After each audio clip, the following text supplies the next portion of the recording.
It is 2040 AD, and I am a citizen of the new India.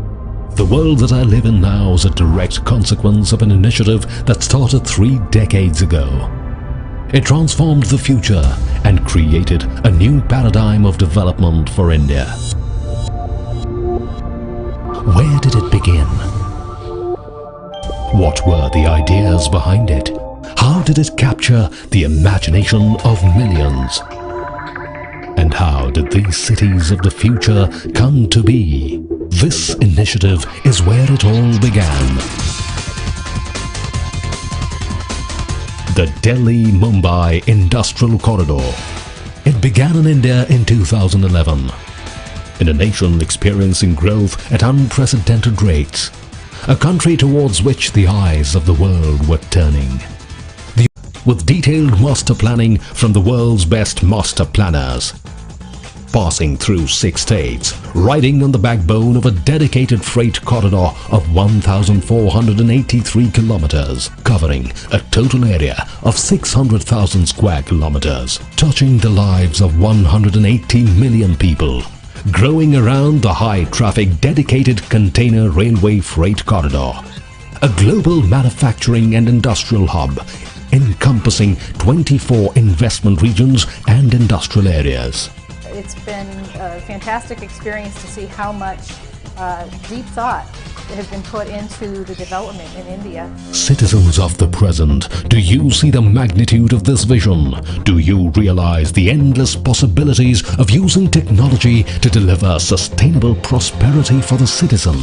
As you watch this, there are many integrated manufacturing cities being developed. The opportunity was immense, the potential endless. The challenge was clear. A new vibrant India needed to be created in the next 3 decades. An India that could sustain growth, develop the manufacturing sector, reduce logistics cost, and promote environmentally sustainable urbanization.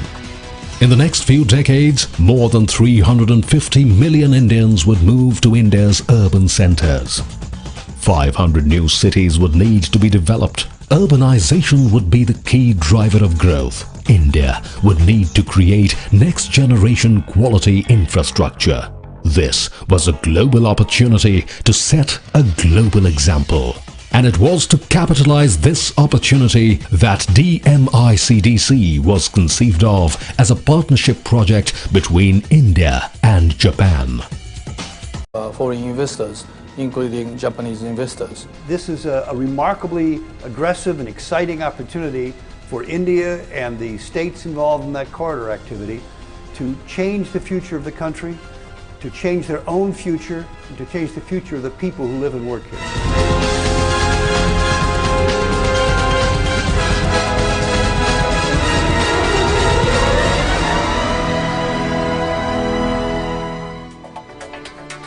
See this? This is the city I live in, where technologies are harnessed for transportation, water is recycled, smart grids renew energy and reuse waste, housing, green areas, walkability, everything is catered to.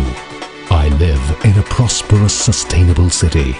And it is all because of what you are doing now. Hold on tightly to this vision. Realize its vast potential. Become a partner to it and make it real for the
Hindustan में छोटे शहर हैं, बड़े शहर हैं, metro cities हैं, लेकिन smart city का कॉन्सेप्ट एकदम नया है। हालांकि मेट्रो सिटीज सुविधाओं के लिहाज से काफी आगे हैं।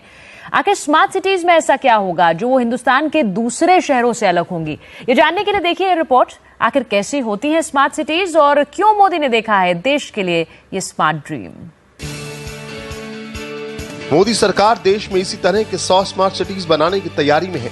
स्मार्ट इसलिए क्योंकि ये शहर बेहद आधुनिक होंगे। इनमें लोगों की जरूरत की हर एक चीज मौजूद रहेगी, यानी इन शहरों में मॉडर्न और लग्जरी लाइफ जीने के लिए सारी सुख सुविधाएं होंगी। स्मार्ट सिटी एक ज़्यादा एफिशिएंट शहर होगा और ये एफिशिएंसी कोई एक प्रकार की एफिशिएंसी नहीं होती। एफिशिएंसी आप किस प्रकार से एनर्जी मैनेज करते हैं उसकी एफिशिएंसी होती है, किस प्रकार से आपका यातायात मैनेज किया जाता है उसमें एक एफिशिएंसी होती है, किस प्रकार से municipal services, sewerage, water supply ये सब विकास માટે કેટલું લાભદાયક? જી ચોક્કસ એવું કહી શકાય કે સોલર પાર્ક બનવાની મુખ્ય પ્રધાને સૈદ્ધાંતિક મંજૂરી આપી છે। 5000 મેગાવોટ જેટલી વીજળી ના પાર્ક માટેની મંજૂરી આપવામાં આવી છે અને આ જ પ્રમાણે આ સમગ્ર પાર્કના કારણે 20000 થી વધુ લોકોને રોજગારી મળવાની છે।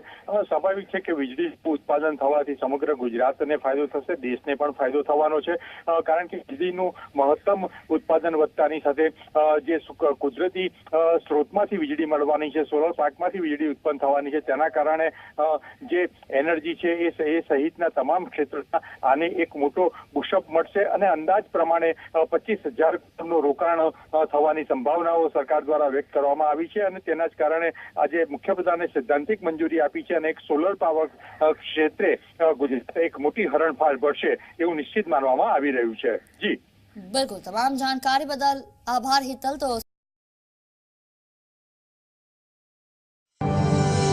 Gujarat has always thought ahead of its times. That is why it is home to some of the oldest symbols of human civilization. Gujarat has a long maritime history, and its people were quick to explore the world via the sea route. In modern India, it showed the path for India's freedom and reinforced the concept of a united nation.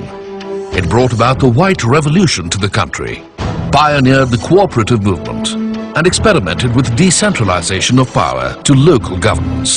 Yes, the state not only thinks, but acts, and acts when others don't even think. It created the first ever legal framework for public-private partnership in the country. With the government's initiative and private sector participation, Gujarat has created exemplary infrastructure in the state. Gujarat has a legacy of thinking and creating big.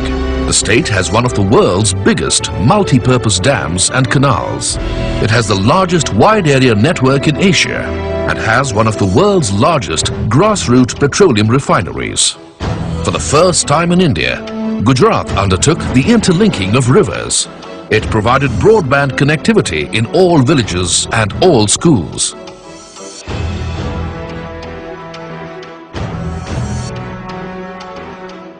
It is also home to some of the largest multinational companies in the world. That is why it is called Numero Uno. That is why it is known as the growth engine of India. Gujarat works not only for its own growth, but for the growth of the country. It has had double-digit GDP growth for the last several years, and it has the fastest growing approach. Gujarat believes in making the pie bigger and also sharing it.